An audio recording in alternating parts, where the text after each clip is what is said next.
সম্মানিত বন্ধুগণ, আসসালামু আলাইকুম। দূরে কাছে দেশে অথবা দেশে বাইরে থেকে বন্ধুগণ, ঠিক এই মুহূর্তে যেখান থেকে বাস্তব জীবনের গল্প শোনার জন্য আমার সাথে জয়েন করেছেন আমি আপন। আর যে আপন জীবনের গল্পের 1243তম পর্বে আপনাকে প্রতিদিনের মতো স্বাগতম জানাচ্ছি। প্রাণপ্রিয় বন্ধুরা, আজ আমি আপনাকে শোনাবো বন্দনগরে চট্টগ্রামের ভাই মোহাম্মদ সাইদুল ইসলামের জীবনের হৃদয় কাঁপানো চরম প্রতারণামূলক এক লজ্জাজনক বাস্তব জীবন কাহিনী। বন্ধুগণ, আজকের গল্পের টাইটেল শ্বশুরের প্রেমে পড়ে পাগল হয়ে ঘর ছাড়া 2 সন্তানের জননী। আমি শুনেছিলাম যে ভালোবাসা মানেই পাগলামি, এবং এই পাগলামি করে মানুষ তার জীবনে অনেক রকম ঘটনাও ঘটিয়ে দেয়, যেটা পৃথিবীর বুকে ইতিহাস হয়ে থাকে। কিন্তু ভালোবেসে বৃদ্ধ শ্বশুরের হাত ধরে 2 সন্তান রেখে পালিয়ে যাওয়ার ঘটনা মনে হয় আমার জীবনে প্রথম শোনা। কেন আমাদের আজকের গল্পের এই নারী এরকম একটা নোংরা কাজ করলো, পুরোটা গল্প শোনার পরে আপনি ক্লিয়ার হবেন।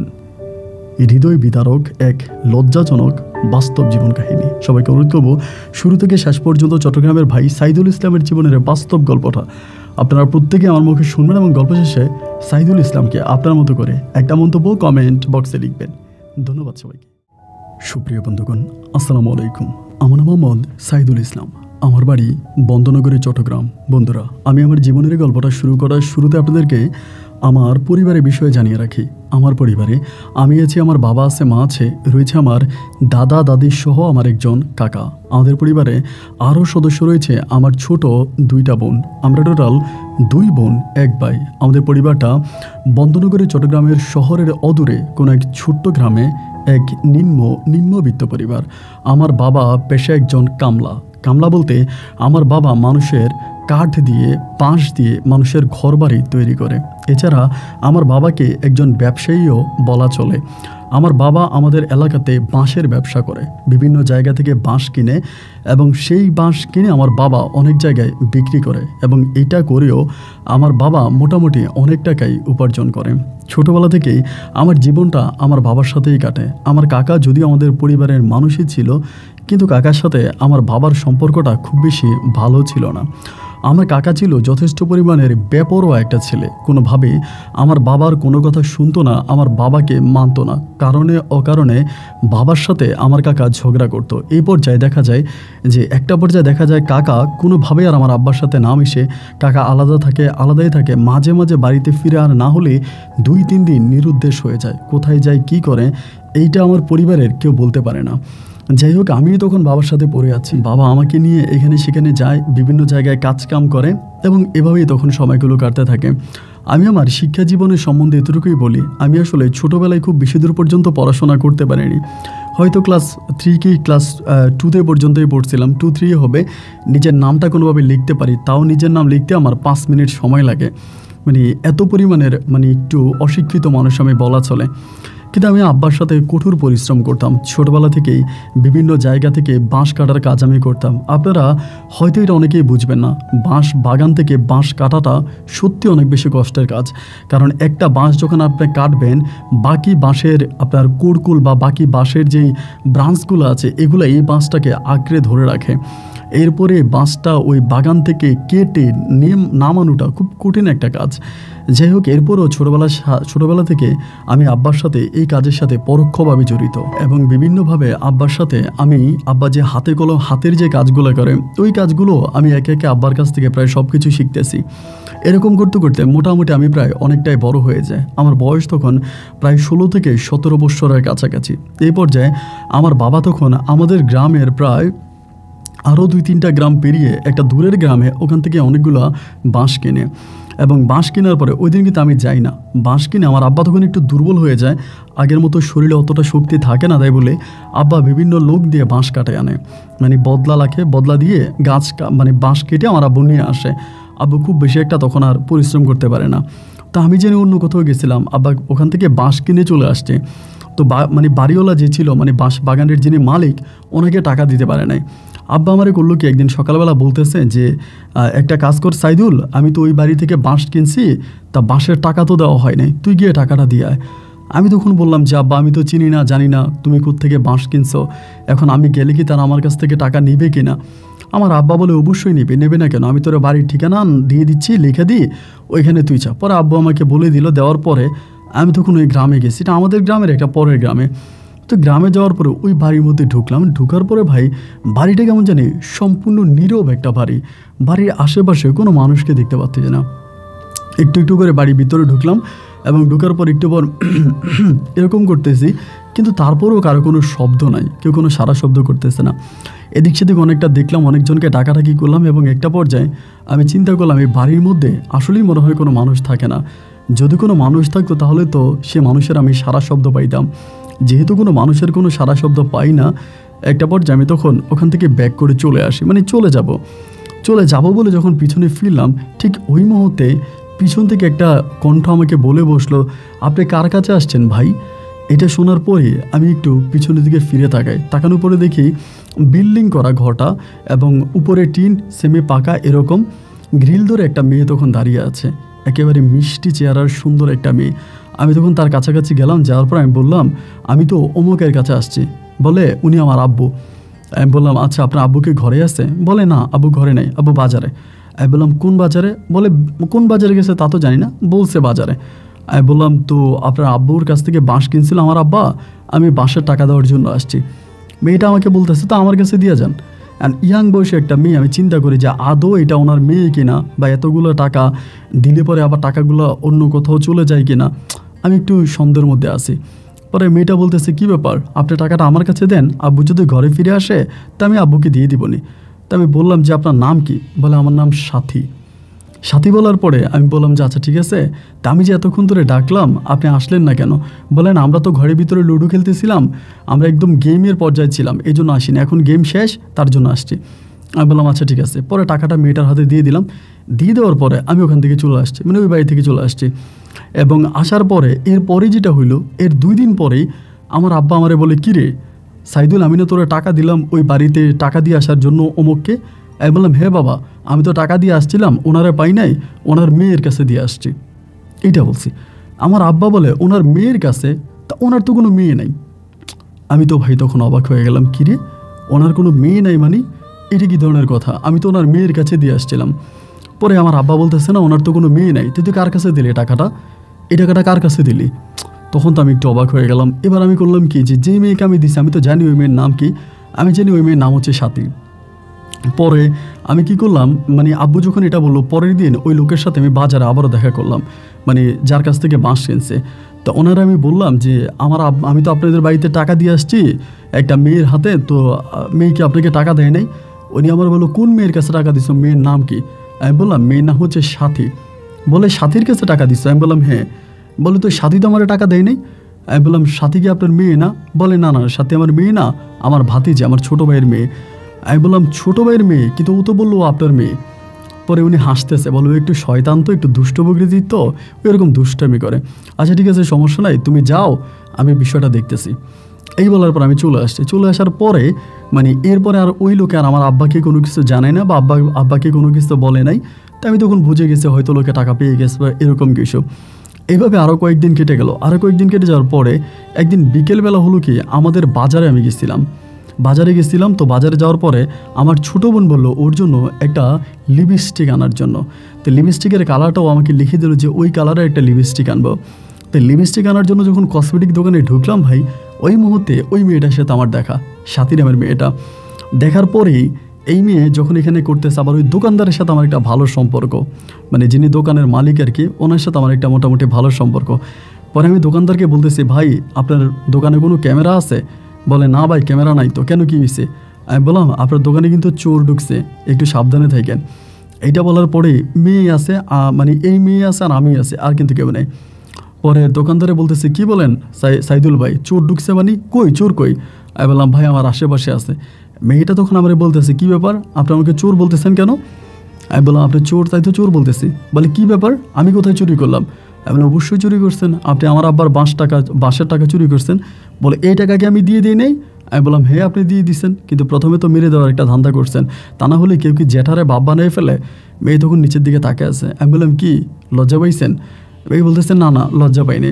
পরে আমি দুষ্টুমি করেই করলাম কি, আমার ওই দোকানদারে বলতেছিলাম যে কিছু চুরি দেখান তো। তাই লিপস্টিকটা আমার বোনের জন্য কিনছি, কেনার পরে অনেকগুলো চুরি দেখতেছি। তাই আমি বললাম ধরেন আপনাকে একজোড়া চুড়ি কিনে দিই, আপনার হাতগুলো অনেক সুন্দর, অনেক ফর্সা আপনার হাতগুলা, এই হাতের মধ্যে চুড়ি পরলে অনেক সুন্দর লাগবে। মেয়েটা আমাকে বলতেছে বউয়ের জন্য লিপস্টিক কিনলেন আর আমার জন্য চুড়ি কিনবেন? আমি বললাম কই না তো, আমার তো কোনো বউ নাই। বলে তাহলে লিপস্টিক নিলেন যে? আমার ছোটো বোনে বলছিল লিপস্টিক নেওয়ার জন্য। পরে বলতেছে না আমি আপনার চুড়ি কেন নিব? আমি বললাম আপনার হাতগুলো ফর্সা, আমার খুব ইচ্ছা আপনাকে একজোড়া চুড়ি কিনে দিব। এটা বলার পরে মেয়ে বলে আচ্ছা তো যদি দিতেই চান তাহলে দেন। পরে লাল একজোড়া চুড়ি, ওই যে বেনি বেনি যে চুড়িগুলো হয় না, এই একজোড়া চুড়ি মেয়েটার আমি কিনে দিলাম। মেয়ে এবং মেয়েটা আমার সামনেই চুড়িগুলো হাতে দিলেও এত সুন্দর লাগতেছে ভাই, ওর হাতগুলো অনেক ফর্সা ছিল তো অনেকটা ভালো লাগলো। যাই হোক, এরপর ও তখন চুড়ি পরে দোকান থেকে বেরিয়ে গেল। যাওয়ার পরে না ঠিক সেদিন থেকে না আমার মনের ভিতরে কেন জানি এই মেয়েটার জন্য একটা বাসা বাঁধতে শুরু করেছে। কেন জানি এই মেয়েটাকে আমি আমার মনের মনিকোটায় জায়গা দিয়ে ফেলেছি। চোখটা বন্ধ করলেই তার ওই ফর্সা দুটো হাতের লাল চুড়ি আমার চোখের সামনে ভেসে ওঠে। আমার কাছে মনে হয় আমি যখনই তার কথা চিন্তা করি আমি তখনই মনে হয় স্বপ্নের রাজ্যের রাজকুমার হয়ে যায়, আর সে হয়ে যায় আমার রাজরানী। আমার জানি কেন আমি তারা ছাড়া আর কোনো কিছুই ভাবতে পারি না। এবং এরকম করেই তখন দিন আর রাতগুলো কাটতে থাকে।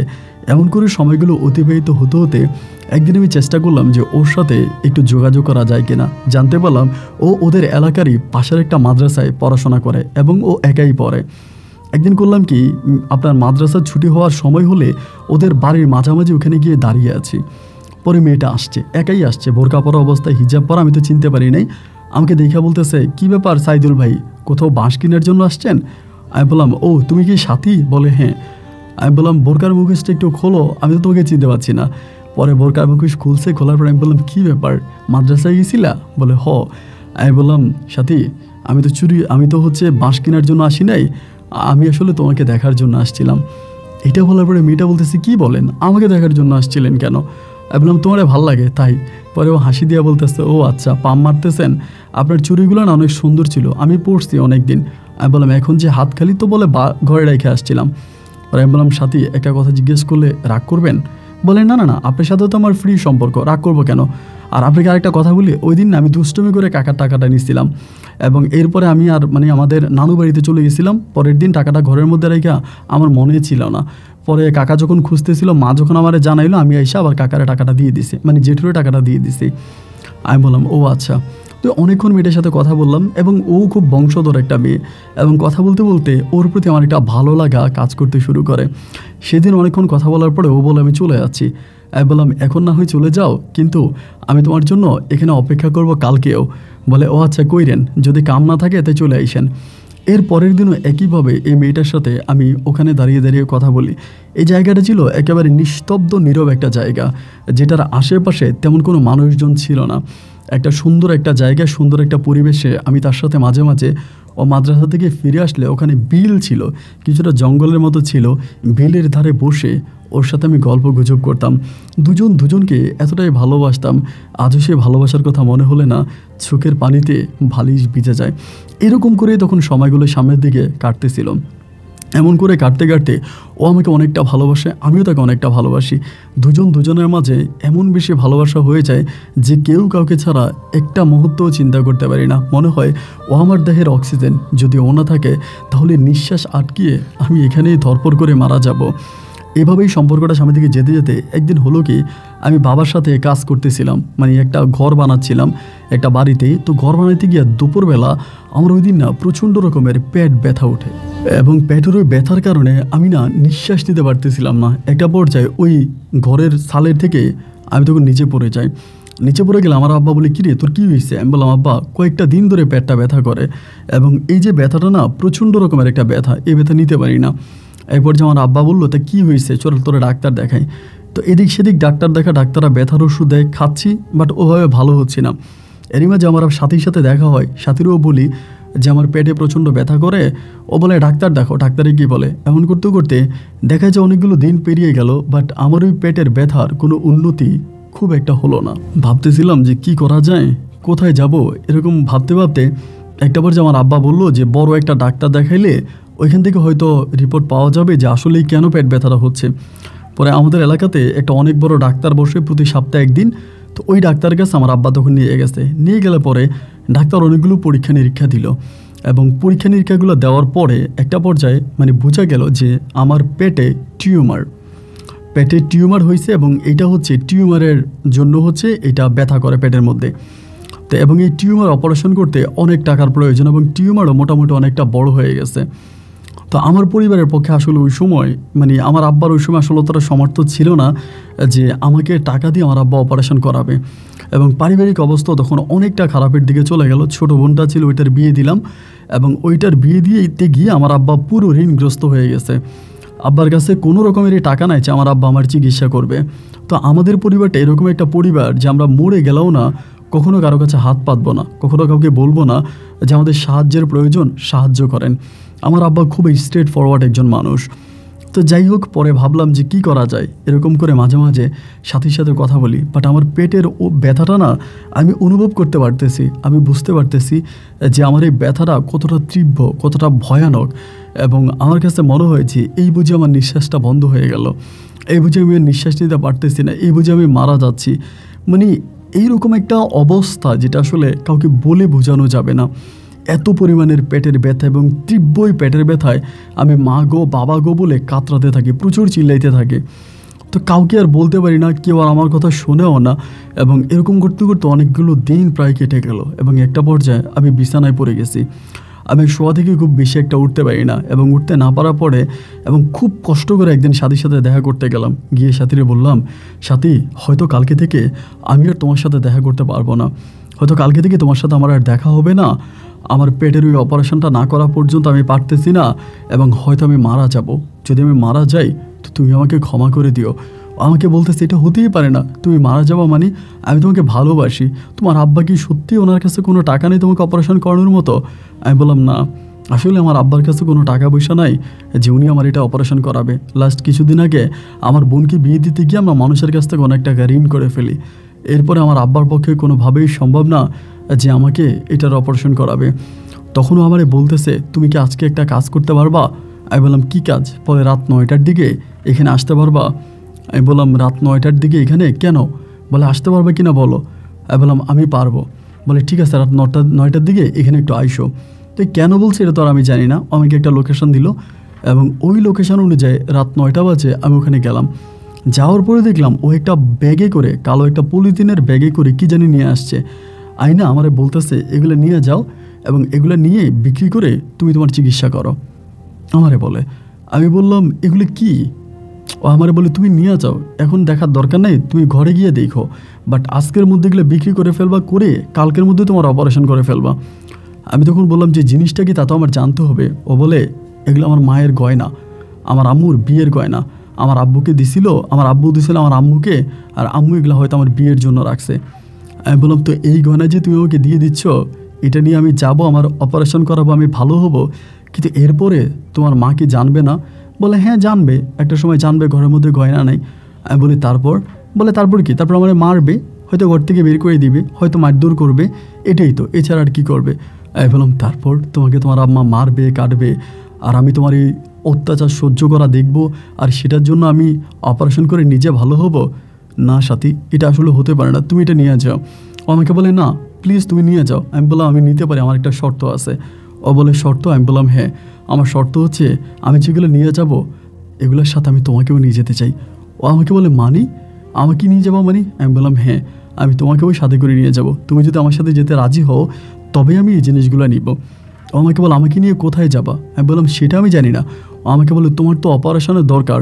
আমি বললাম হ্যাঁ, আমার অপারেশন হলে তুমি আমার সাথে থাকবা, আমার সেবা করবা। ও বলে পাগলামি করো না, এটা ঠিক না। আমি বললাম আমার সাথে চলো। এরকম করে গয়নাগাটিগুলো নিয়েই ওই রাতের বেলা আমাকে জোর করে রাতের ওই ঘুটঘুটে অন্ধকারে আমাদের বাড়িতে নিয়ে আসি। বাড়িতে আনার পরে আমার মায়ের সাথে অবশ্য আমার সম্পর্কটা অনেক ভালো ছিল। পরে এসে আমি আমার মাকে এই কথাটা বলে দিই যে মা এই ঘটনা, আমি তোরে নিয়ে আসছি। মা বলে এটা তুই কী করলি, এখন এই মেয়েরা আমি কোথায় রাখবো? আমি বললাম মা আমি জানি না, আমারে ভালোবাসি। মা তখন বলে আগে তো তোর অপারেশনের দরকার, তো ঠিক আছে আগে তোর অপারেশন করাই, আপাতত মেয়েটারে তোর নানার বাড়িতে রেখে আসি, তোর অপারেশন হয়ে গেলে পরে এরপরে মেয়েটার আমি তোর বিয়ে করাবো। এরপরে আমার মা করলো কি, এই মেয়েটারে নিয়ে রাতের অন্ধকারে আমার নানু বাড়িতে চলে গেছে। নানু বাড়িতে নিয়ে অবশ্যই একা একা যেতে চায় না। পরে আমার আম্মা বলল ওর তো অপারেশন হবে, আর এখন যদি তোমার আব্বা আম্মা এই বাসায় এসে খুঁজে পায় তাহলে তো তারা খুব ঝামেলা করবে, হয়তো আমার ছেলেরাও মারবে তোমারও মারবে, এর চেয়েও বরং তুমি কয়েকটা দিন গিয়ে ওইখানে থাকো, আর অপারেশন যেদিন হয়ে যাবে আমি তোমারে ডাকবো। পরে ওরে বিদায় করে দিল আমার নানু বাড়িতে, এবং ওর দেওয়া ওই গয়নাগুলো বিক্রি করেই তখন আমার অপারেশন হলো। এবং অপারেশন যেদিন আমার হবে, অপারেশন থিয়েটারে আমাকে যখন নিয়ে যাবে, এর আগে আমার আম্মা সাথীকে আনছিল, সাথীর সাথে আমার দেখাও হয়েছিল, এবং সাথী সারাদিনই হসপিটালেও ছিল। এরপর থেকে সাথীর বাবা মা সাথীকে কিন্তু অনেক খোঁজাখুঁজি করেছে, এটা শুনেছি। আমাদের এলাকাতেও খবর পাঠাইছে যে এরকম একটা মেয়ে হারায় গেছে, যুবতী একটা মেয়ে রাত্রেবেলায় চলে গেছে, এর কোনো সন্তান পাওয়া যায় কিনা। এরা মাইকিং করছে, বিভিন্ন জায়গায় পোস্টার টাঙাইছে, অনেকভাবে তারা খুঁজতেছে। সাথী অবশ্যই বোরকা পরে আসতো এবং বোরকা পরে যাইতো। পরে আমার অপারেশন হলো এবং আলহামদুলিল্লাহ অপারেশন সাকসেস হয়। আমাকে তখন বেডে দিয়ে দেওয়া হয়। আমি তখন বেডে থাকতাম, খাটে থাকতাম, এবং সাথী এসে আমার চিকিৎসা করতো আমাকে, এবং সম্পূর্ণভাবে সাথী এই হসপিটালে থেকে আমাকে সুস্থ করে। আলহামদুলিল্লাহ সুস্থ হওয়ার পর আমি তখন বাড়ি যাই। বাড়ি গিয়ে পরে আমি তখন সাথীকে আমার বাড়িতে, আমার আম্মা আমাকে সাথীকে বিয়ে করায়। বিয়ে করানোর পরে আমার বাবা তখন সাথীর পরিবারের কাছে খবর পাঠায় যে সাথী আমার সাথে এইভাবে পালায় আসছে, এবং আসছে পরে আমি সাথীর বিয়ে করছি। সাথীর পরিবার ডিরেক্টলি আমার আব্বাকে বলে দেয় যে সাথী নামের তাদের কোনো মেয়ে নাই, তাদের সাথী নামের কোনো মেয়ে নাই, এবং তাদের সাথী নামের কোনো মেয়ে তারা কখনো তাদের হয়নি। এবং এরকম করে আমার আব্বাকে বলে দেয় যে কোনোদিনও যাতে সাথী তার পরিবারে না যায়, গেলে তাকে 2 টুকরো করে ফেলবে। আমার আব্বা তখন ঘরে এসে এই কথাটা আমাকে বলল, এবং বলার পর আমি তখন খুব দুঃখ নিয়ে সাথীর কাছে বললাম যে সাথী, তোমার পরিবার তো এরকম করে বলতেছে যে কোনোদিন আর তোমাকে মেনে নেবে না, জীবনে কখনোই তুমি তোমার পরিবারের কাছে ফিরে যেতে পারবা না, তারা এমনভাবে সব কথা বলে দিছে। ওই তখন আমাকে বলে তাতে কি হয়েছে, আমি আমার পরিবারের কাছে আর কখনোই ফিরে যেতে চাই না, আমি তোমাকে পাইছি, তুমি আমাকে ভালোবাসো, আমি তোমাকে ভালোবাসি, এবং আমি আমার জীবনের বাকি সময়টা এই তোমার সাথেই কাটাতে চাই। তুমি আর এটা নিয়ে আমার আব্বার সাথে কোনো যোগাযোগ করার প্রয়োজন নেই। এরপর থেকেই না সাথী আমার সাথে থাকতে শুরু করে, এবং আমি সাথীর সাথে থাকতেছি, সংসার করতেছি, আস্তে আস্তে করে আমাদের দিনগুলো কাটতেছে। এরকম করে কাটতেছে, আর সাথী তার পরিবারের সাথে সম্পূর্ণভাবে যোগাযোগ বন্ধ করে দেয়। ওর পরিবার ওর সাথে যোগাযোগ করে না, এবং ওর নিজেও ওর পরিবারকে আর ডাকে না। আমাদের পরিবারে থাকতেছে, খাইতেছে, পড়তেছে। আমি তখন বিভিন্ন জায়গায় কাজ করি। আমার অপারেশনটা যখন শুকিয়ে গেল, দাগটা শুকিয়ে গেল, কাঁটাটা শুকিয়ে গেল, এরপর আমি বিভিন্ন জায়গায় গিয়ে তখন কাজকাম করতাম। এই জায়গায় ওই জায়গায় বিভিন্ন জায়গায় যাই, ওখানে কাজকাম করি, দিন রাত মিলিয়ে আমি তখন কাজ করি। তো এভাবে কাজ করতে করতে তখন সময়গুলো কাটতেছে। তো সাথীও তখন আমার সাথে ভালো করেই আছে, ভালোভাবেই আছে। এমন করতে করতে একটা সময় সাথী বেবি কনসেপ্ট করে। তখন ওর ঘরে আমার একটা কন্যা সন্তান হয়। আর আলহামদুলিল্লাহ আমার মেয়েটাও না দেখতে একেবারে সাথীর মতোই সুন্দরী হয়, অনেকটা সুন্দরী, অনেকটা ভালো হয়। আমি আমার মেয়েটাকে নিয়ে, আমার বউকে নিয়ে খুব ভালোভাবে দিন কাটাচ্ছিলাম। এরকম করতে করতে তখন একটা সময় আসে, এই সময়তে আসলে ওভাবে অ্যাভেলেবেল কাজ পাওয়া যায় না। ধরেন একদিন কাজ করি তো 3 দিন বসে থাকি, মানে এরকম একটা বেকার সময় কাটতেছে, কোনোভাবে কোনো কাজের সন্ধান পাওয়া যায় না। এরকম করতে করতে একটা বাড়ির মধ্যে তখন একটা কাজ পাইলাম, মানে আমাদের গ্রাম থেকে মোটামুটি অনেকটা দূরের একটা গ্রামে একটা কাজ পাইলাম। ওইখানে একটা গরুর খামারের কাজ, একটা গরুর খামারে কাজ করব মাস চুক্তিয়া, মানে এটা পুরো 1 মাস ধরে কাজ করব, মাসে বেতন পাবো। বাড়িতে ধরেন আপনার একদিন কাজ পাই তো আরেকদিন কাজ পাই না, একদিন কাজ করলে আরেকদিন কাজ করি না, এভাবে বেকার থাকি। আমার একটা মেয়েও হয়েছে, সাংসারিক অভাব অনটন দেখা দিতেছে, যার পরিপ্রেক্ষিতে চিন্তা করলাম যে যদি এই কাজটা করি তাহলে এই কাজটা করলে পরে আর কোনো সমস্যার মধ্যে পড়বো না। দেখা যায় মাস শেষে তো আমি একটা অ্যামাউন্ট পাবো, একটা বেতন তো পাবো, তাহলে আর টাকা পয়সা নিয়ে খুব একটা মানে কষ্টে থাকবো না, বা খুব একটা চিন্তা ভাবনার মধ্যে থাকবো না। পরে ওই বাড়িতে আমি তখন কাজে গেলাম। তো ওই বাড়িতে যখন আমি কাজে গেলাম, ওই বাড়িটা মোটামুটি বাড়ির যিনি মালিক তিনি মানে অনেক টাকা পয়সাওয়ালা মানুষ, অনেক টাকা পয়সার মালিক, তার বাড়িতে আমি তখন গেলাম। পরে তিনি আমাকে তার ওই গরু ঘরের পাশেই একটা থাকার জায়গা দিল। আমি তখন ওখানে থাকতেছি এবং তার ওই গরু দেখাশোনা করতেছি। এবং গরু অনেকগুলো গরু, প্রায় ওই সময় তার 28টা গরু ছিল। 2 পাশে 28টা গরু আমি একাই দেখাশোনা করতাম। 28টা গরুর খাওয়ান দেওয়া, ওদের যত্ন আত্নি করা খুব কষ্টের কাজ। এরকম করে কষ্টের কাজ করতেছি, দিন রাতগুলো কাটতেছে, সময়গুলো কাটতেছে, এবং প্রায় এখানে আমি 6 মাসের মতো কাজ করি। তো 6 মাসের মতো কাজ করার পরে আমি কিন্তু আর সাথীর গর্ভে আর কোনো বাচ্চা কাচ্চা নেই, কারণ একটা বাচ্চা নিচ্ছি, এটারই ঠিকমতো ভরণ পোষণ দিতে পারি না, এটারই ঠিকমতো খাওয়াইতে পারি না। এখন যদি আরও বাচ্চা নেই তাহলে এগুলারে খাওয়াবো কি, মানুষ করবো কেমন করে? এই জন্য আর অন্য কোনো বাচ্চা কাচ্চা নিলাম না। না নিয়ে ওই বাড়িতে আমি তখন কাজ করতেছি। এরকম করে কাজ করতে করতে বাড়ির যিনি মালিক ছিলেন ইনি আসলে খুব বেশি একটা বাড়িতে থাকে না। তিনি একটু দরবারি কারবারি মানুষ, বিভিন্ন জায়গায় মেল করে, দরবার করে, এবং মেল দরবারের জন্যই তিনি অনেক জায়গায় চলে যায়, বাড়ির মধ্যে খুব বেশি একটা থাকে না। তো ওনার যিনি ওয়াইফ আছে, ওনার ওয়াইফের নাম হচ্ছে আসমা। আমি কিন্তু ওই লোককে কাকা ডাকি, মানে যিনি আর কি, উনি একটু বয়স্ক একটু লোক, অনেকটা মোটামুটি বয়স হয়েছে। তো ওনার ওয়াইফের নাম হচ্ছে আসমা। তো আমি ওই আসমারও আমি কাকি বলে ডাকি, এবং তিনি আমার বয়সে অনেকটা বড় হবে, আমার অনেক সিনিয়র একজন হবে। পরে এভাবে কাজ করতেছি এবং ওনার সাথে আমার একটা ভালো সম্পর্ক তৈরি হয় ওই সময়। এবং কাকি, যেহেতু আমি কাকি ডাকছি, ওনার ঘরে আমি কাজ করি, উনি আমাকে খাওয়ায়, টাকা পয়সা দেয়, বেতন দেয়।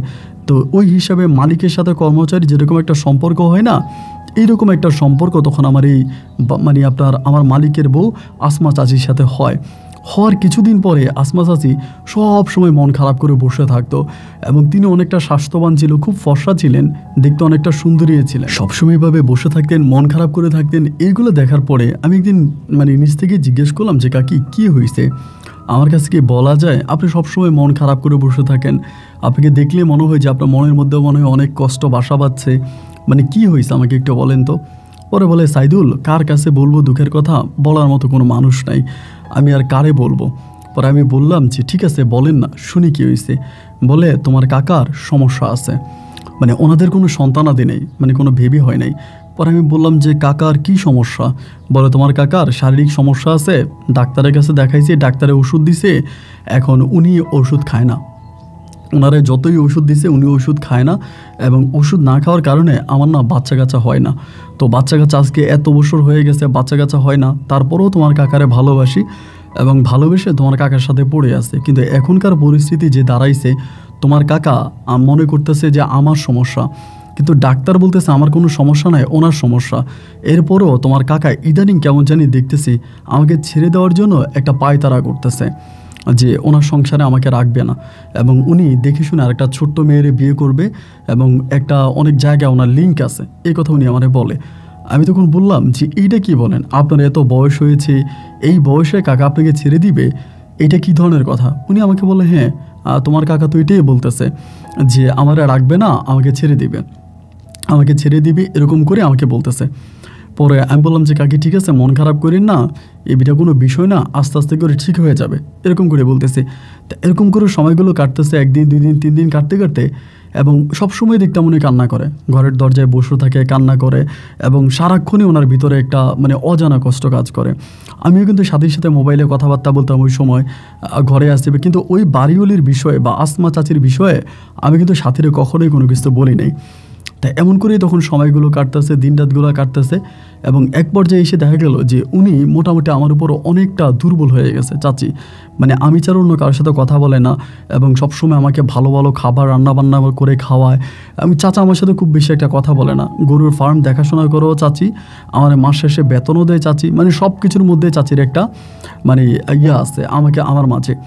এরকম করতে করতে কিছুদিন পরে চাচি আমাকে এমন একটা প্রস্তাব দেয়, যেটা শোনার পরে আপনার শরীরে লবণ কাটা দিবে।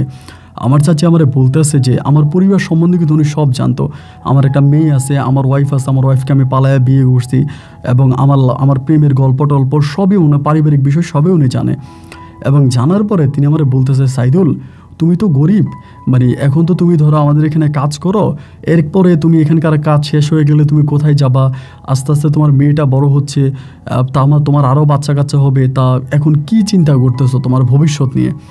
আমি তখন বললাম যে কাকি কী আর চিন্তা করব, শ্রমিকের ঘরে জন্ম হয়েছে, আমার আব্বা যেরকমভাবে জীবনযাপন করছে আমিও তো একইভাবে জীবনযাপন করব, এবং এর চেয়েও ব্যতিক্রম আর কী করব। উনি আমাকে বলে যে সাইদুল, আমি তোমাকে একটা প্রস্তাব দিব, যদিও প্রস্তাবটা শুনতে তোমার কাছে খারাপ লাগবে, এবং এই প্রস্তাবটা একটা লজ্জাজনক প্রস্তাব, কিন্তু এরপরেও তুমি যদি আমার প্রস্তাবে রাজি হও তাহলে তোমার জীবনটা অনেক সুখের হবে, তোমার জীবনটা যেমনি সুখের হবে আমিও আমার জীবনে একটু সুখ পাবো। পরে আমি বললাম যে চাচি কী? পরে তিনি আমাকে বলে, আগে আমি তোমারে বলি, তুমি যদি আমার কথা শোনো, আমার কথা রাখো, তাহলে আমি তোমাকে বিদেশ পাঠাই দিব।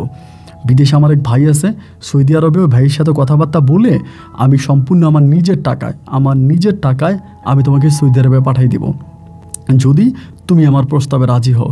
পরে আমি বললাম যে প্রস্তাবে রাজি হব, আগে তো প্রস্তাবটা কি এটা আমাকে বলতে হবে, এই প্রস্তাবটা শুনি এরপরে না হয় রাজি হব।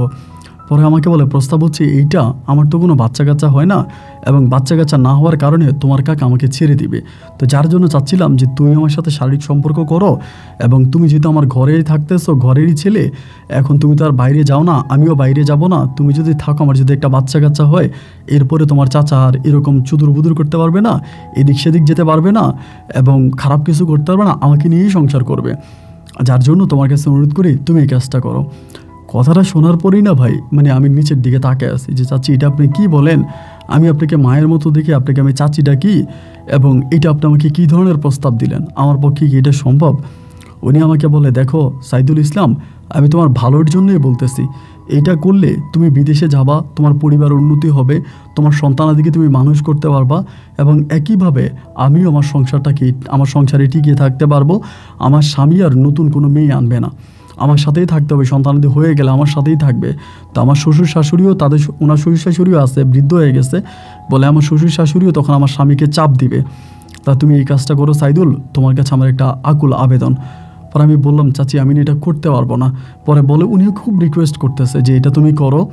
এবং পরে আমি বললাম যে ঠিক আছে চাচি, আমি আজকে রাতে চিন্তা করি, আমি আগামী দিন আপনাকে জানাবো। এইটা বলার পরে এই কয়েকটা দিন কিন্তু সাথীও আমার সাথে খুব একটু আগের মতো করে ভালোভাবে কথা বলে না, বা পরিবারে প্রচণ্ড অভাব। দেখেন এখানে কাজ করে যে টাকা বেতন পাই, ওই টাকা দিয়ে মা বাবা এদের খরচ আছে, আবার আমার আমার দাদি আছে, এখনও দাদা মারা গেছে, মা বাবা দাদি, এরপরে আমার বউ, আমার সন্তান, এতগুলো মানুষের খরচ, এতগুলো মানুষের বাজার সাজার খরচ আমার একা পক্ষে গরুর খামারে চাকরি করে তাদেরকে দেওয়া সম্ভব হয় না। প্রতিনিয়ত চাল থাকলে ডাউল নাই, ডাউল থাকলে তেল নাই, তেল থাকলে চিনি নাই, পরিবারের মাঝে একটা অভাব অনটন সারাক্ষণই বিরাজ করতেছে, এবং কোনোভাবে এই অভাব থেকে বের হওয়ার কোনো রাস্তা খুঁজে পাচ্ছি না। দিন যত সামনের দিকে যাচ্ছে, সময় যত কাটতেছে, এরকম অভাব অনটনগুলো আরও বেশি আসতেছে, আরও বেশি অভাব দেখা দিতেছে, কোনোভাবে এটা থেকে সরতে পারতেছি না। পরে চিন্তা করলাম যে এখন কি করব, কিছু তো একটা করতে হবে, এইভাবে থাকলে তো আর জীবন কাটবে না, আমার তো কিছু একটা করা লাগবে। সাথীও আমার সাথে দুর্ব্যবহার করে, অন্য কিছু একটা করার জন্য, পরিবারের অভাব তারা সহ্য হয় না। হ্যাঁ মাঝে আমিও চিন্তা করলাম, যদি আমি এই কাজটা করি অন্ধকার রাতের বেলায়, এটা তো কেউ দেখবে না, বাইরের কোনো লোক জানবে না, বাইরের কোনো লোক শুনবে না, এবং চাচি বলছে উনি প্রেগনেন্ট হয়ে গেলে বেবি যখন উনি কনসেপ্ট করবে তখনই আমাকে বিদেশে পাঠাই দিবে, বাচ্চা হওয়া পর্যন্ত আমাকে অপেক্ষা করা লাগবে না। পরে আমি চিন্তা করলাম যে এই কাজটা তাহলে করা যায়, এবং একটা পর্যায়ে আমি নিজ থেকেই সম্মতি দিলাম, নিজ থেকে রাজি হলাম যে ঠিক আছে আমি এই কাজটা করব। এবং এরপরে আমি তখন এই চাচির সাথে এই নোংরা কাজে লিপ্ত হই। আমি জানি এটা আমার অন্যায়, এটা আমার অপরাধ, আমি এটা ভুল করতেছি, আমি সাথীকে ঠকাইতে আসি, কিন্তু আমি পরিস্থিতির শিকার। আমি যদি বিদেশে যাইতে পারি তাহলে আমার পরিবারটা বেঁচে থাকবে, আমার মেয়েটা মানুষের মতো মানুষ হবে, সংসারে আর অভাব থাকবে না, চিকিৎসার অভাবে আমার দাদি মারা যাবে না। দাদি তখন অনেক ওষুধ পড়ি খাওয়াইতে পারি না, এটা ওইটা কিনে দিতে পারি না, প্রচণ্ড রকমের অভাব আমার দাদির মাঝেও দেখা দেয়। পরে চিন্তা করলাম যে এটাই করব, এখন এটাই ভাবতেছিলাম। এবং এরপরে সম্পূর্ণ নিরুপায় হয়ে আমি তখন এই কাজটা প্রতিনিয়ত ওই চাচির সাথে করি, এবং করার পরে এরকম করে দিনের রাতগুলো কাটতে কাটতে একটা পর্যায়ে চাচি তখন বাচ্চা কনসেপ্ট করে, এবং বাচ্চা কনসেপ্ট করার পরে চাচির এই সুখবর যখন এলাকাবাসী বা চাচা সবাই যখন জানতে পারে, তখন তারা দুইটা গরু জবাই দিয়ে পুরো গ্রামবাসীকে খাওয়ায়, এবং সবাই তখন অনেক আনন্দ ফুর্তি মজা মাস্তি করতেছে। চাচি এত বছর পরে চাচির ঘরে মেহমান আসবে, নতুন মানুষ আসবে, কিন্তু আমি তো জানি যে এই মানুষটার অংশীদার কে বা এটা কেন আসতেছে। এরকম করে কয়েকদিন কাজ করার পরে চাচি আমারে বলতেছে যে সাইদুল, আমি এখানে অন্য লোক আইনা রাখবো, তুমি এখান থেকে চলে যাও। আমাকে পাসপোর্ট করার জন্য কিছু টাকা দিল, বলে পাসপোর্ট করার জন্য চলে যাও, আর তোমার সাথে আমার মোবাইল ফোনে কথা হবে, আর এছাড়া আমি তোমার সাথে আর এইভাবে ফোনে কথা বলবো না, এইভাবে দেখা করে কথা বলবো না, এখন তুমি চলে যাও। পরে আমাকে উনি এই গরুর ফার্ম থেকে বিদায় করে দিল, চাকরি থেকে বিদায় করে দিল, কিন্তু উনি আমাকে মাসে মাসে টাকা দেবে। বিদেশ যাওয়ার আগ পর্যন্ত টাকা পয়সা যত যাই লাগে উনি আমাকে মাসে মাসে দিবে। এটা নিয়ে আমার কোনো টেনশনের দরকার নেই, আমার পরিবার নিয়ে ভাবার কোনো দরকার নেই, আমার পরিবার চলবে, এইটা উনি আমাকে বলে দেয়। এবং বলে দিলে পরে আমি তখন আমার বাড়িতে চলে যাই। বাড়িতে চলে গেলে পরে আমি সাথীর সাথে আসি, আমার আব্বা আম্মার সাথে, দাদির সাথে, আমার সন্তানের সাথে আসি, কিন্তু সারাটাক্ষণ না মাথার মধ্যে একটা টেনশন কাজ করে। এইটা আমি কি করে আসলাম, এবং এটার মানে ফিউচার কি, ভবিষ্যৎকে আদৌ এটা আমি ভালো করলাম কি না, আমি কোনো বিপদে পড়ে যাই কি না, মানে সারাক্ষণ এটা নিয়ে চিন্তা করি। তাই সাথী আমার বলে, কি হয়েছে তোমার, তুই এরকম চিন্তা করো, অলওয়েজ একটা টেনশনের মধ্যে থাকো, তোমাকে দেখলে মনে হয় তুমি খুব চাপে আসো, প্রেশারে আসো, আমার কাছে শেয়ার করে কি হয়েছে আমাকে বলো। আমি বললাম, না বলবো তোমাকে, সমস্যা নাই, একটু সময় দাও, এটা ওইটা বলে আমি জাস্ট ঘোরাচ্ছি ওকে, আমি কোনো কিছুই বলি না, মানে কিছুই ওকে আমি বলি না, জাস্ট একটা দুইটা করে এরকম করে আমি ঘুরাইতেছি। ওই তখন আমাকে বলে, আমাকে বললে কি হবে, আমি একটু শুনলে কি হয়, আমাকে একটু বলো, কেন টেনশন করো। বলি না, এদিক দিয়ে আমি শুধু আসমা চাচির ফোন দেয়, ও চাচি। পরে এরকম করতে করতে আমার পাসপোর্ট হয়ে যায়।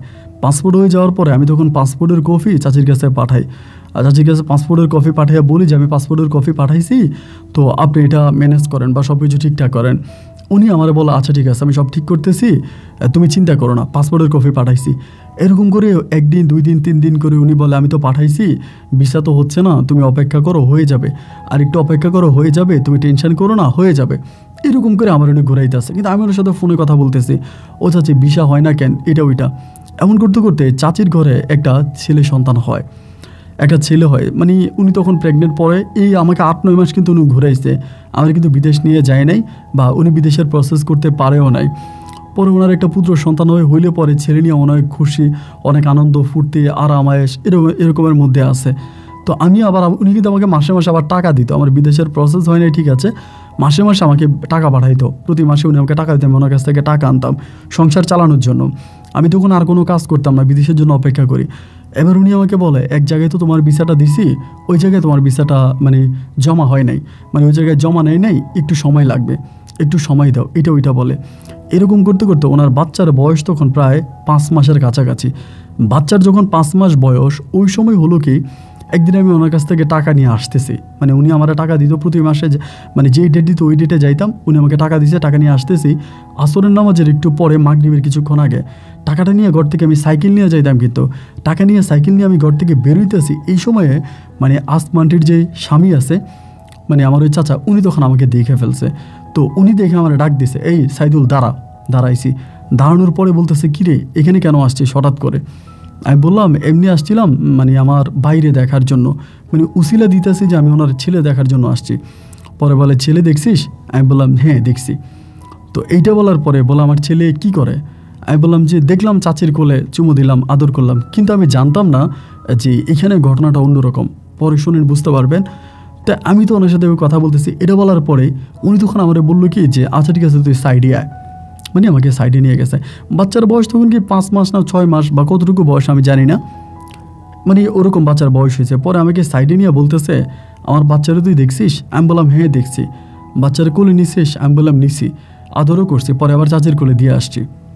পরে উনি আমার একটা থাপ্পড় মারছে খুব জোরে, একটা থাপ্পড় মেরে বলতেছে, এখানে কেন আসছিস, কি কেন আসছিস, সত্য করে বল। আমি তখন নিচের দিকে তাকিয়ে আসছি, আমি বলি, কাকা চাচা আপনি আমার মারতেছেন কেন? আমি তো আপনার ছেলের দেখার জন্য আসছি। পরে আমার বলে, আরে হারামজাদা, আমার ছেলের টিকা দেওয়ার জন্য আমার মা পাশের বাড়িতে নিয়ে গেছে, আমার ছেলে ঘরে নাই, আমার ছেলে ঘরে নাই। আমি আমার ছেলের সাথে আমার মায়ের সাথে গেছি, আমার মা সন্তান নিয়ে ওখানে বসে আছে, আমি বাড়ির দিকে আসছি, এবং বাড়িতে আসার পরে দেখলাম তুই বের হইতে আসস। আর তুই কি কইলি যে তুই আমার সন্তানকে কোলে নিছিস, আমার সন্তানকে তুই আদর করছিস। তুই এখানে কেন আসছিস, কোন লক্ষণে আসছিস, কোন কারণে আসছিস, সত্যি কথা বল। যদি তুই সত্যি কথা বলে দেস তাহলে তুই বেঁচে যাবে, আর যদি সত্যি না বলিস তাহলে আজকে তোর খবর আছে। আমি মাঝে মাঝে খবর পাই তুই আমার বাড়িতে আসস, আমার বউয়ের সাথে কথা বলস, আমার বউয়ের সাথে তোর সম্পর্ক কী, তুই সত্যি করে বল, তাহলে আমি তোর কিন্তু ছাড়বো, নাহলে ছাড়বো না। পরে আমি বলতেছি, কাকা আপনি আমার ছাইড়ে দেন, আমি সরি, আমার ভুল হয়ে গেছে, আমি এমনি চাচির সাথে কথা বলার জন্য আসছিলাম, আমি আপনার সন্তান দেখার জন্য আসিনি। পরে আমারে বলে, তোর চাচির সাথে তোর কী কথা, তোর চাচির সাথে তোর কী কথা আমারে বলে। আমি বললাম, চাচির সাথে আমার কী কথা, এমনি আমি কথা বলতে আসছি, চাচির সাথে দেখা করতে আসছি।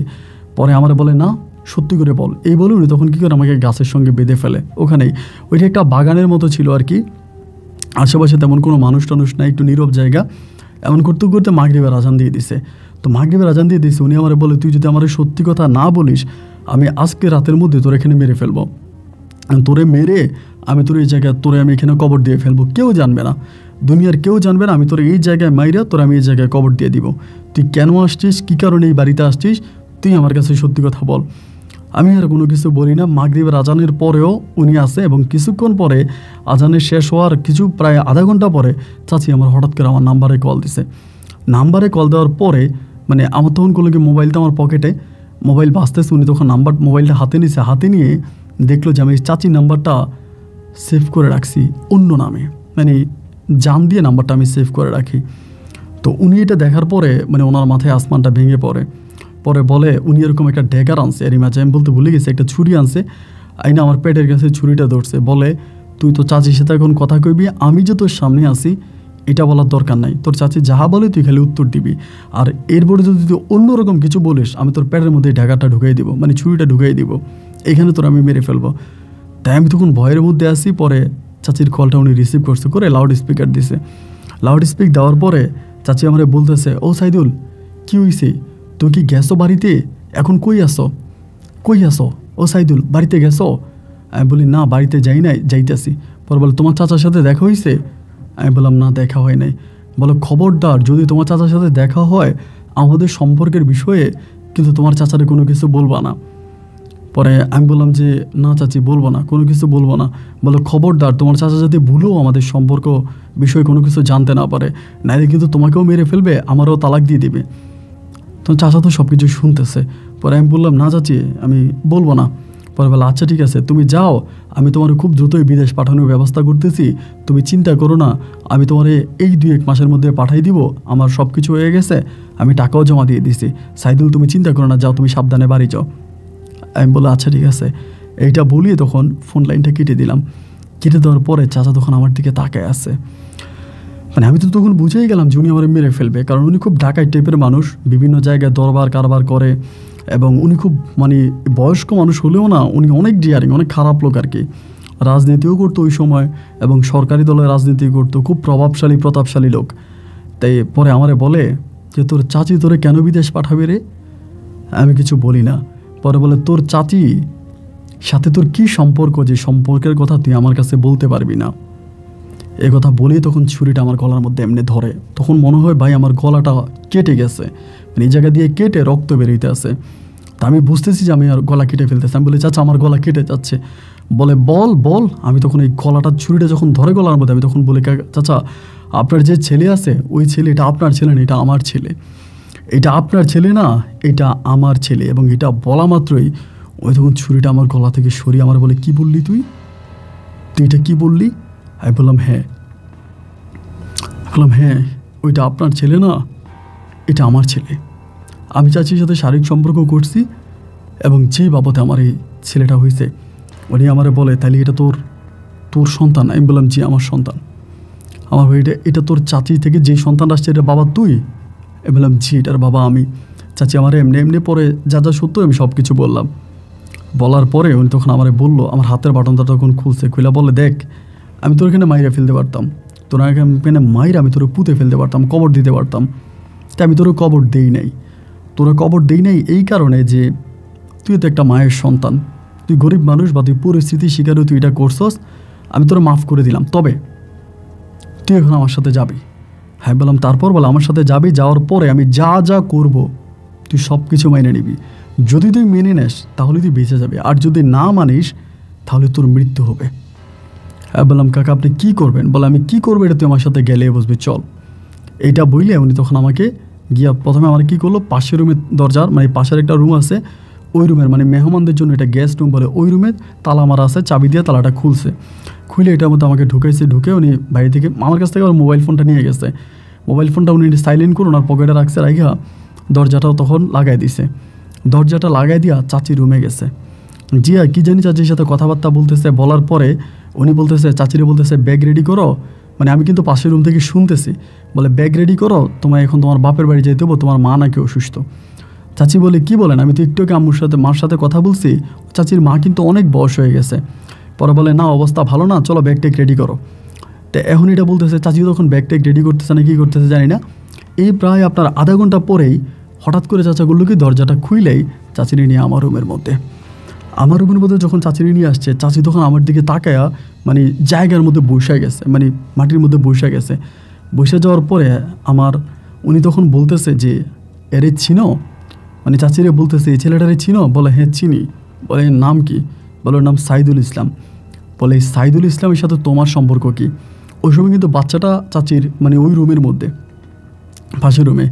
পরে এরকম বলতেছে তোমরা দুজনে কথা বলো, আমি আসতেছি। এই বলে তখন চাচির ভিতরে দিছে, রাইখেই চাচা কী করলো, দরজাটা লাগাই দিছে। মুহূর্তের মধ্যেই চাচি, চিন্তা করেন মানুষ কত খারাপ হতে পারে, জুতা খুলে আমার মারতে শুরু করছে। এই কুত্তার বাচ্চা, ওই জানোয়ার, ওই অসভ্য, তুই কেন আমার স্বামীর কাছে এগুলো বলে দিলি, কেন বললি? এবং মুহূর্তের মধ্যে চাচা তখন বাচ্চাটারে কোলে নিয়ে আসছে। আইনা চাচিরে বলে বাচ্চাটা কোলে নাও। কোলে দিল, চাচি কোলে নিছে। নেওয়ার পরে বলতেছে বাচ্চার বাবারে নিয়ে আমার বাড়ি থেকে এই মুহূর্তে বেরিয়ে যাও। চাচি বলতেছে বাচ্চার বাবা মানে? বলে হ্যাঁ, এই যে তোমার বাচ্চার বাবা সামনে দাঁড়িয়ে আছে, তুমি কি অস্বীকার করতে পারো যে এই সন্তানের বাচ্চা, এই সন্তানের বাবা সাইদুল না? চাচি বলে না, এই সন্তানের বাবা সাইদুল হবে কেন, এই সন্তানের বাবা হচ্ছ তুমি।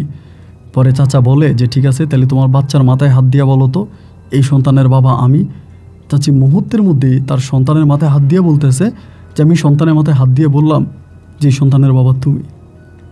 চাচা তখন বলে হায় রে নারী, তুই যে কত রূপী, সংসার না করলে বুঝতাম না। চাচা বলে এই মুহূর্তে সাইদুল্লে নিয়ে আমার বাড়ি থেকে বেরিয়ে যা। যদি তুই বেরিয়ে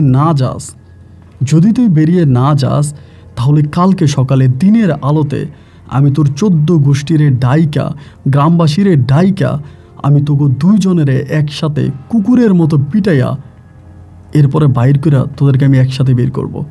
এতে আমার মান সম্মান যাবে, তোর মান সম্মানও যাবে। এটা কি তুই এটা চাস, নাকি মান সম্মান নিয়ে সাইদুলরে নিয়ে এই মুহূর্তে আমার ঘর থেকে বেরিয়ে যাবে, কোনটা চাস? চাচি তখন মানে একদম চুপ, কান্না করতেছে দাঁড়ায় দাঁড়ায়া। এই মুহূর্তে তখন চাচা বলল কি করবি? পরে বলে আমি সাইদুলরে নিয়ে চলে যাব। বলে যা। পরে আমার সাইদুল্লে আমার সাথে করে চাচি তখন বেরিয়ে আসছে ঘর থেকে। বেরিয়ে আসার পর তখন তো ভাই আপনার রাত হয়ে গেছে, মোটামুটি অন্ধকার, প্রায় আপনার 9টা সাড়ে 9টার মতো বাজে গেছে রাত্রেবেলায়। পরে আমি আসতেছি, হাঁটতে হাঁটতে হাঁটতে হাঁটতে আবার রাস্তা দিয়ে মানুষ আসতেছে, বাচ্চা করে নিয়ে উনি আসতেছে, আমিও যাচ্ছি। পরে একটা নীরব জায়গায় গিয়ে দাঁড়াইছি। দাঁড়ানোর পরে চাচি বলে দাঁড়াইছোস কেন? আমার বলে, আমি বললাম তা না দাঁড়িয়ে কী করব? বলে আমার সাথে চল। আমি বললাম কোথায়? বলে আমার বাপের বাড়িতে। আমি বললাম আমি আপনার বাপের বাড়িতে গিয়ে কী করব? বলে আমার বাপের বাড়িতে গিয়া যাবি, পরেরটা পরে হবে। আমি বললাম যে গিয়ে কী করবো? বলে চল। এরপরে আমি চাচি আমার ওনার বাপের বাড়িতে নিয়ে গেছে। ওনার বাপের বাড়িতে নিয়ে যেয়ে বলতেছে যে ওনার বাবারে ডাকছে, ডাইকা বলে যে আব্বু হুজুর ডাকেন। ওনার বাবা তো বয়স্ক মানুষ, হুজুর ডাকার কথা শুনে উনি বসে গেছে। পরে চাচি কী করলো, কারে দিয়া যেন হুজুর ডাকাইছে, ডাকাইয়া ওই রাত্রে আপনার 11:30 কি 12টার মতো বাজে, ওই বাড়িতে পাশের গ্রামে মনে হয় কাজী আছে, ওই কাজী থেকে কাজী ডাইকা তখন উনি আমার বিয়ে করে ওইখানে বিয়ে করে। ওই জায়গার মধ্যে আমার তখন চাচির সাথে বিয়ে হয়। পরে চাচির বাবা মা তো সবাই তো মানে হার্টফিল করার মতো অবস্থা, আরে মেয়ে এটা কী করতেছে, জামাইয়ের ঘর ছেড়ে এখন কারে বিয়ে করতেছে, মানে ওনার বাবা মা পুরো পাগলের মতো হয়ে গেছে এই দৃশ্য দেখে। পরে আমার এখানে বিয়ে করছে, বিয়ে করার পরে ওই রাতে চাচি আমার সাথে ছিল। আর এদিক দিয়ে আমার বউ তো আমারে মানে ওই আবার কাকা কিন্তু আমার মোবাইল দিয়ে দিছে, ওনার হাজব্যান্ডে কিন্তু আমাকে মোবাইল দিয়ে দিছে। আমার বউ আমাকে কলের উপর সারাত আমার বউয়ের কল আর ধরি নেই।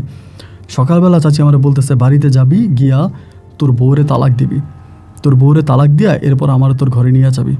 আমি বলছি আমার জীবন থাকতে আমি আপনার আমার ঘরে নিব না, আমার জীবন থাকতে আমি আমার ঘরে নিব না। এই কথা বলে আমি তখন বেরিয়ে পড়ছি, মানে ওনার এখান থেকে বেরিয়ে গেছে। বাইরে যাওয়ার পরে উনি কী করলো, আমার কলের উপর কল দিতেই আছে চাচি, আমি চাচির কল ধরি না। ঘরে আসছি, আসার পর আমার বউ তো আমার লোকে চিল্লাইতে আছে যে তুমি কই গেছিলা, কোথায় গেছিলা, সারা রাত্রে কেন তোমার খবর ছিল না? আমি বললাম গেছিলাম একটা কাজে, ওইখানে গিয়ে আটকায় পড়ছে আর আসতে পারি না। আমার বউ বলতেছে এমন কি কাজ যে কাজে গেলে তোমার আর আসা যায় না, তুমি আটকায় গেছো, তুমি সত্যি করে বলো তুমি কই গেছো? এরকম করে রাগারাগি করতেছে। আমারও ভাই জিদ উঠে গেছে, আমি আমার বউয়ের গায়ে হাত তুলে মানে ওরে মারার পরে ও তখন খুব খেপে যায়, আমার বউ খেপে যায় যে আমি আমার বাপ মা সব কিছু ছাইরা এত ত্যাগ স্বীকার কইরা এত কষ্ট কইরা তোমার বিয়ে করছি এবং আমি তোমার জন্য এত কিছু করছি, তুমি আমার সাথে এটা কেন করলা কীভাবে করলা, মানে ও কান্নাকাটি করতেছে। এবার একদিক দিয়ে হচ্ছে ওই আসমা চাচি আমারে ফোন দেয়, এই সাইদুল আমারে তোর ঘরে উঠা তোর বউরে ছাইরা দে। আর এদিক দিয়ে আমার বউ আমারে বলতেছে তুমি বাজার আনো না, বাজার করো না, তুমি এরকম টেনশানে থাকো, কোনো কাজ কম না, কোনো কাজে যাও না। এরকমভাবে 8 দিন 10 দিন কেটে গেল। 10 দিন পরে একদিন আমি বাজারের মধ্যে তা বিকেলবেলা কি জানি একটা কাঠের কাজ করতেছি। আমার দাদিও তখন মারা গেছে, আমার মা তখন অসুস্থ, আব্বাও তখন শারীরিকভাবে অনেকটা অসুস্থ। বাজারে একটা কাঠের কাজ করতেছি, হঠাৎ করে আমি তখন মোবাইল ফোন বন্ধ করে দিছি। প্রায় 3 দিন ধরে মোবাইল চালাই না। আমার বউরে আমি বলছি আমি মোবাইল চালাবো না, মোবাইল চালাইতে ভালো লাগে না, মোবাইল বন্ধ করে দিছি। 3 দিন পরেই ভাই মানে হঠাৎ করে বাজারে কাজ করতেছি, এক পিচ্ছে এসে আমার খবর দিল যে সাইদুল ভাই, ও আমার কাকা বলে যে সাইদুল কাকা বাড়ি চলেন আপনাকে ভাই কই কে জানি একটা মহিলা আসছে বাচ্চা কোলে নিয়ে। এটা বলার পরে তো ভাই আমার তলপেটে চিপ মারছে, যেহেতু বাচ্চা কোলে নিয়ে আমার বাড়িতে একটা মহিলা আসছে, তার মানে এই মহিলা তো আর কেউ না, এই মহিলা অবশ্যই আসমা। আমি তখন বাড়ি উঠানে গেছি, যাওয়ার পরে আমি বাড়িতে গেছি, যাওয়ার পর আমার বউ কী করছে, ঘরে মানে উঠানে যাওয়ার সাথে সাথে আমার বউর সাথে ওই জুতা নিয়ে এসে আমার পিটাইতে শুরু করছে। ওই জায়গায় পিটাইতেছে 2 গেলে পিটাইতেছে। আমি তখন এখানে দাঁড়াই আছি, আমার বউ বলে বল এই মহিলাকে, আমি কিচ্ছু বলি না। আমার বলে সাইদুল বল এই মহিলাকে, এই মহিলা কে তুই বল, যদি বলস তো ভালো, আর না বললে তোর খবর আছে বল। আমি বললাম এটা আমার সেকেন্ড ওয়াইফ। এইটা বলার পরে বললো আলহামদুলিল্লাহ, খুশি হইলাম। এই বলেই সাথী তখন ঘরের ভিতরে ঢুকলো, ঢুকার পরে কাপড় চোপড় নিল। আমি বললাম সাথী দাঁড়াও। ও বলে দাঁড়াবো না, আমি তোরে তালাকের পেপার পাঠাই দিতে আসি, ডিভোর্সের পেপার পাঠাই দিব, তুই টেনশন করিস না। এই কথা বলে আমার মেয়েটারে কোলে নিয়েও তখন বেরিয়ে গেছে। বেরিয়ে যাওয়ার পর আমি নিচের দিকে তাকাইছি, তাকায় থাকার পরে আমি আসমারে বলতেছি আপনি এটা কী করলেন? পরে বলতেছে আমি আমার স্বামীর অধিকার বুঝে নিলাম। এই বলে উনি তখন ঘরের ভিতরে ঢুকলো এবং আমার বউর সাথী তখন আমার বাচ্চাটারে কোলে নিয়ে বেরিয়ে চলে গেছে। চলে যাওয়ার পরে আমি তখন কী করবো আর বুঝে উঠতে পারতেছিলাম না, ঘরের মধ্যে পড়ে আসি। আমার আব্বা আম্মা আমার ফলে বাড়ি থেকে বেরো, এই বেটি নিয়ে এই মহিলা নিয়ে ঘর থেকে বেরো। আমি বললাম যে ওরা আমি বিয়ে করছি, এটা আমার বাচ্চা। আমার মা বাবা বলে না, যে ঘর থেকে আমার বউ সাথী বেরিয়ে গেছে সেই ঘরে তুই থাকতে পারবি না।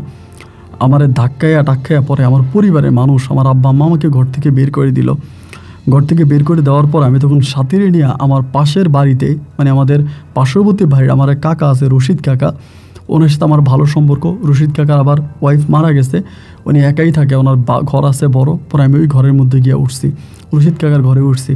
উঠার পরে রশিদ কাকা আমারে বলে এখন কী করবি, তোর বউ যেটা এটা তো চলেই গেছে, এখন যেটা সেটা নিয়ে সংসার না করলে তো তোর কোনো উপায় নেই।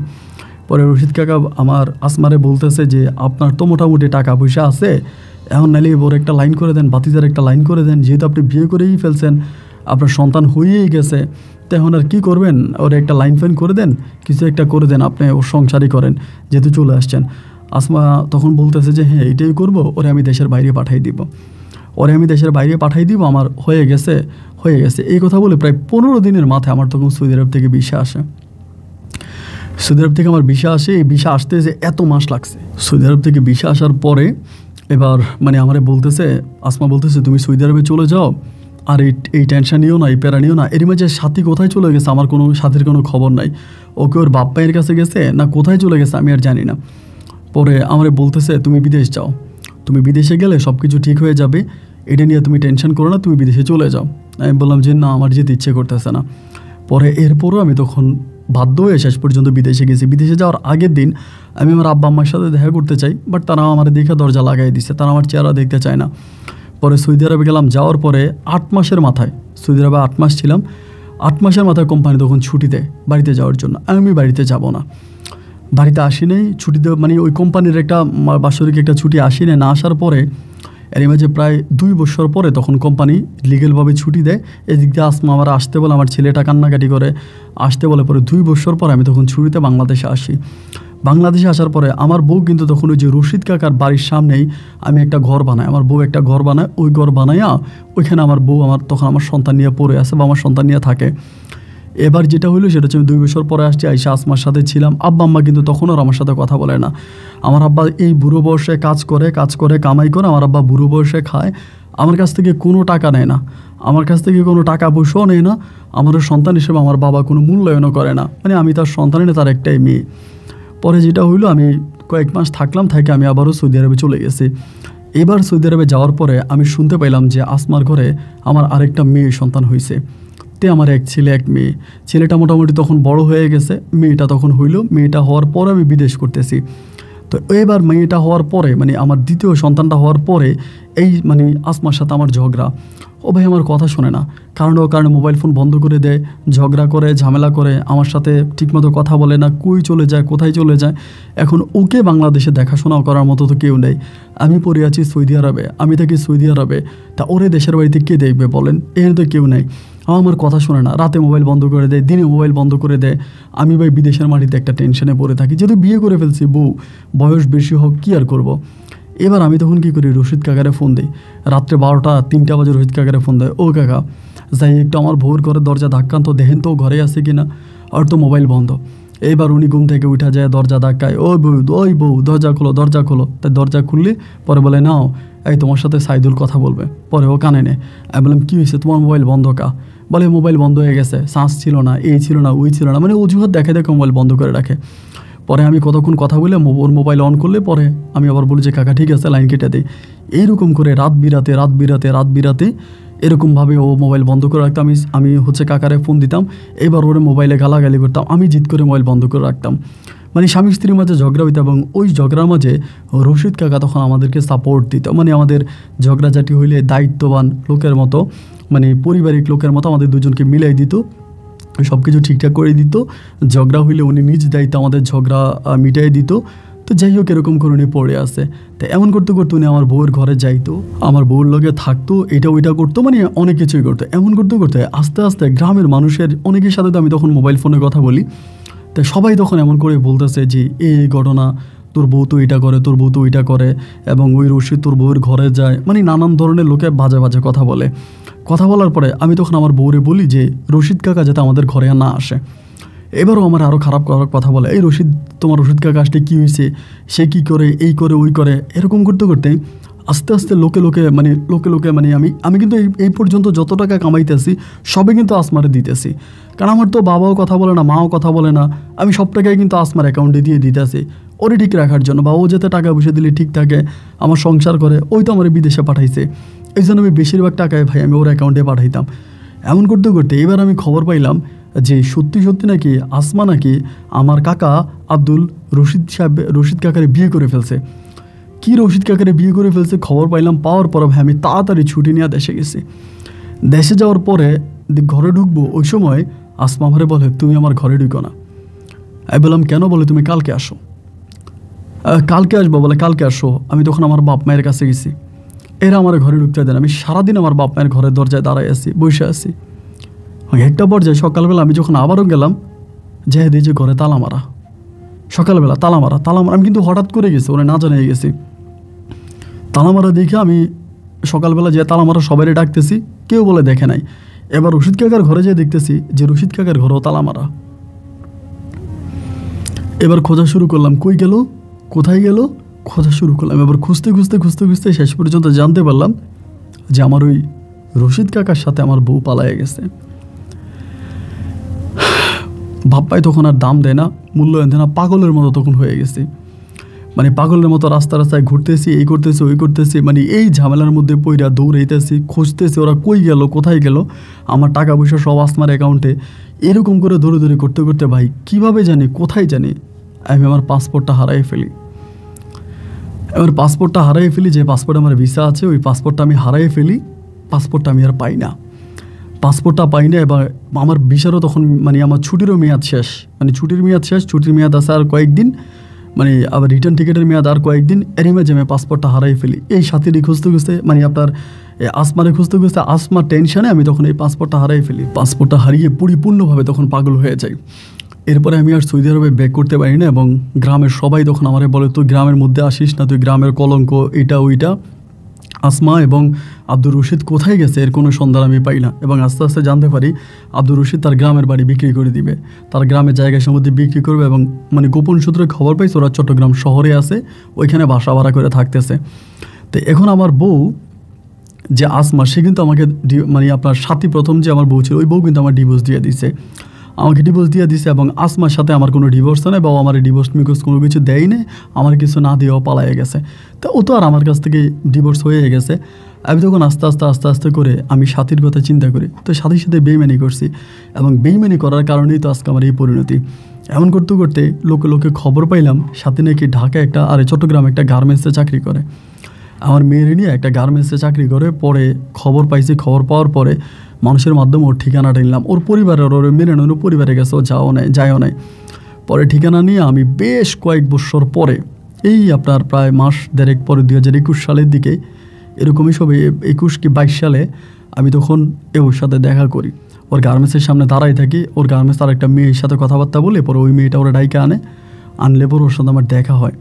অর্থাৎ আমার দেখে বলে এখানে কেন আসছেন? আমি বললাম আমার মেয়েটারে দেখতে আসছি। বলে মেয়ে দেখবেন তো অপেক্ষা করেন, আমার গার্মেন্টস ছুটি হলে লয়ে যাবো। পরে গার্মেন্টস ছুটি হলে এখানে দাঁড়ায় আসি, পরে আর মেয়ের কাছে আমার নিয়ে গেছে। মেয়ে আমার কোলেও আসে না, মেয়ে আমার চিনেও না, মেয়ে আমার দিকে আরেক জায়গায় দাঁড়ায় আছে। পরে আমি বলতেছি যে আপনি মেয়েটারে দেন, আমার মেয়েটারে দেওয়া, মেয়ে আমার কাছে আসেই না। পরে এরকম করে একবার দুইবার ওর কাছে যাই, মানে মাঝে মাঝে মেয়ে দেখার উচিলে ওর কাছে যাই। ঢাকাতে তখন একটা চাকরি নিছি, একটা টেম্পোরারি একটা ছোটো চাকরি নিছি, ওই চাকরিটা করি। এর মধ্যে আমার আব্বা কিন্তু মারা গেছে, আব্বা মারা গেছে। পরে আমার বোনের আমার মায়ের আমার বোনে নিয়ে চলে গেছে আমার বোনের বাড়িতে। আর আমার বাড়িঘর সব খাকা পড়ে আছে, ওইখানে কোনো মানুষ নেই। আর গ্রামবাসীরা আমাকে গ্রামে ঢুকতে দিবে না, আমি গ্রামের নাকি কলঙ্ক। এর ভিতরে আমি ঢাকাতে চাকরি করি, আর মাঝে মাঝে আমার মেয়ের সাথীর যে আমার বাবু আছে, আমার মেয়ে আছে, আমার মেয়ের দেখার জন্য আমি যাই, হীরামণির দেখার জন্য আমি যাই। তো দেখা যায় এরকম করে সময়গুলো কাটতেছে এবং আমি সাথীর সাথে অ্যাডজাস্ট হওয়ার জন্য চেষ্টা করি, এবং যা হবার তা হয়েছে সব কিছু বলে সাথীর সাথে থাকার চেষ্টা করি। ওর সাথে যে মেয়েরা গার্মেন্টসে চাকরি করে সবার কাছে বলি যে সাথীর আমি আবার পুনরায় বিয়ে করতে চাই, এবার নিয়ে সংসার করতে চাই না, ও আমার কাছে আসবে না। এমন করতে করতে যখন আমি ওর বিরক্ত করি, একটা পর্যায়ে করলো কি বাড়িওয়ালার কাছে বিচার দিছে। বিচার দিছে পরে বাড়িওয়ালা আমার ওই বাড়ির মধ্যে আর ঢুকতে দেয় না। পরে গার্মেন্টসের সামনে দাঁড়াই থাকি, ওরে দেখলেও কথা বলার চেষ্টা করি, ওর হাত চাইপা ধরে ওর কাছে কান্নাকাটি করি। এইরকম করতে করতে একটা পর্যায়ে ভাই হঠাৎ করে ও বাসা ছেড়ে আমার মেয়েটারে নিয়ে পালাইছে। বাসা ছেড়ে আমার মেয়েটারে নিয়ে কই জানি চলে গেছে, আজকে প্রায় অনেকগুলা বৎসর। ওরাও পাই না, ওর মেয়েরাও পাই না। তো একটা জিনিস কি ভাই জানেন, আমি আপনারে আমি দেখেছিলাম ওর মোবাইলে। মাঝে মাঝে যখন আমি ওর মেয়েটার জন্য যাইতাম, মেয়ের সাথে কথা বলতাম, মেয়ের সাথে থাকতাম, মেয়ের আদর করতাম, ওই সময় দেখতাম ও মোবাইল ফোনের ভিতরে আপনার এই গল্পগুলো শোনে, ওগুলো আমি দেখতাম। হঠাৎ করে আমার মাথায় একটা আইডিয়া আসলো যে আরে ওই তো আর যে আপন ভাইয়ের গল্পগুলো শুনতো, তাহলে মনে হয় এখনও শোনে, যেখানেই আছে অবশ্যই গল্পগুলো শোনে। তাই আমি ওনার সাথে যোগাযোগ করি। তো বহু কষ্টের চেষ্টা করছি আপনার সাথে যোগাযোগ করার জন্য, তো যোগাযোগ হয় নাই। আমি আমার গল্পটা আপনাকে লিখে পাঠাইলাম। আপনার কাছে অনুরোধ রইল যে আপনি আমার গল্পটা রেকর্ড করবেন এবং অবশ্যই এটা আমার বউ সাথীর কানে পৌঁছায় দিবেন। আপনার একটা গল্প আমার বউ দেখতাম মিস করতো না, প্রতিদিনই শুনতো যখন আমি আমার মেয়ে দেখতে যাইতাম। তো আমার বিশ্বাসে এখনও শুনে, যদি শুনে থাকে আমার কি অপরাধ তারা একটাবার বলতে বলবেন, আর তারা এইভাবে বলবেন যে আমার জীবনে আমি আর কখনো বিয়ে করব না। ও যদি ফিরে না আসে, আমি সহ্য করতে না পারলে আমি আত্মহত্যা করবো, তবে জীবনে আর কখনো বিয়ে করবো না। ও যাতে আমার সাথে ফিরে এসে আমার সাথে থাকে। আমি জানিও আমাকে ভালোবাসে, তা না হলেও দ্বিতীয় বিয়ে করতো, আর দ্বিতীয় বিয়ে করে নাই। ওর অনেক ভালো ঢাকাতে চট্টগ্রামে বিয়ের প্রস্তাব ছিল, ও বিয়ে বসে নাই। আপনার কাছে অনুরোধ করবো, ওরে বলবেন যাতে ও আমার জীবনে ফিরে আসে। আপনার মাধ্যমে আমি ওকে বলতে চাই আমি ওর কাছে ক্ষমা চাই, যাতে আমাকে মাফ করে আমার কাছে ফিরে আসে। ভালো থাকবেন ভাই, আসসালামু আলাইকুম।